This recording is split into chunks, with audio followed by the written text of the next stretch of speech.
এই ছেলেটা আইসা আর বন্ধু বান্ধব 5 জন আইসা গোসল দিছে আর 4 জন উঠে গেছে।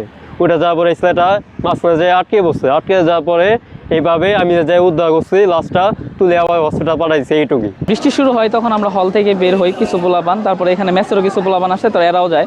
তো সেখানে আমরা সবাই গোসল করতেছিলাম। তারপর এক ফ্রেন্ড বলতেছে যে রাফিকে দেখতেছি না। তারপরে আমি বললাম দেখেন ভাই ডুবে ডুবে গেল কিনা। তারপরে ওঠার পরে দেখলো যে তার চশমা পরে আছে, গেঞ্জি আছে আর জুতা আছে, কিন্তু সে নাই। তারপরে আমরা সবাই উঠা বললাম। পুকুর থেকে ওঠার পরে আমরা কয়েকজন নামলাম। নামার পরে ইল্লাল ভাই তার পায়ের মধ্যে বাজে, তারপর সে ওঠায়, আমরা সবাই মিলে তারপরে পুকুর থেকে ওঠাই আর কি। এই ঘটনা ঘটছে 2টার দিকে। আমরা কয়েকজন মিলে গোসল করতেছিলাম। গোসল করার সময় অনেকগুলো পোলাপান একসাথে আসছে। আসার পরে গোসল করার মুহূর্তে 3-4 জন বন্ধু বান্ধব বলতেছে যে ও নাকি নাই, এইখানে গোসল করতেছিল।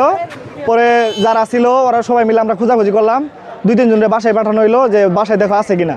পরে খোঁজ নিয়ে দেখো যে বাসায় নাই। ওর জুতা আছে, চশমা আছে, গেঞ্জি আছে, সব কিছু আছে। থাকার পরে আপনার বড় ভাই কয়েকজন মিলে ডুব দিয়েছে। দেওয়ার পরে কেউ পায় না। পরবর্তীতে আমি ডুব দিয়েছি। ডুব দেওয়ার পরে আমার হাতে পাচ্ছে। বাজার পর উপরে নিয়ে আসা ঝাঁকি টাকি দিয়ে পানি বের করা হয়েছে। বের করে পরে হাসপাতালে নেওয়া হয়েছে। নেওয়ার পর ডাক্তার ইসিজি করলো। করার পরে বললো যে না, জীবন আর নাই। পরে আমরা নিয়ে এসে বললাম।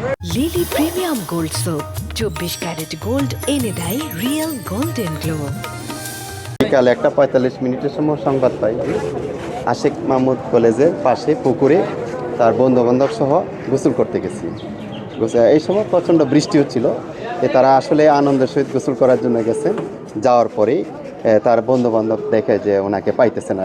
পানির নিচে যে ডুব দিছিল আর পাইতেছে না। অনেক খোঁজাখুঁজি করার পর ওনারা মনে হয় ফায়ার সার্ভিসকে সংবাদ দিয়েছিলেন। এর প্রতিমধ্যে তারা পেয়ে গেছে। পেয়ের পরে তারপরে তাৎক্ষণিকভাবে তার বন্ধু বান্ধবী আমাদের জামালপুর জেনারেল হাসপাতালে নিয়ে যান। ওইখানে যাওয়ার পরেই ওনারাও মৃত ঘোষণা করছেন। এরপরে ওনারাই বন্ধুবান্ধব আবার লাশ নিয়ে আসেন। দ্রুত আমরা সংবাদ পেয়ে ঘটনাস্থলে আসি। তার যে প্রাথমিক শারীরিক আমরা সুরতহাল প্রতিবেদন তৈরি করি, তাতে মনে হচ্ছে সে পানিতেই মৃত্যুর কারণ। হয়তো উনি সাঁতার কম জানতেন, এরকম অসচেতনার কারণে হয়তো হতে পারে।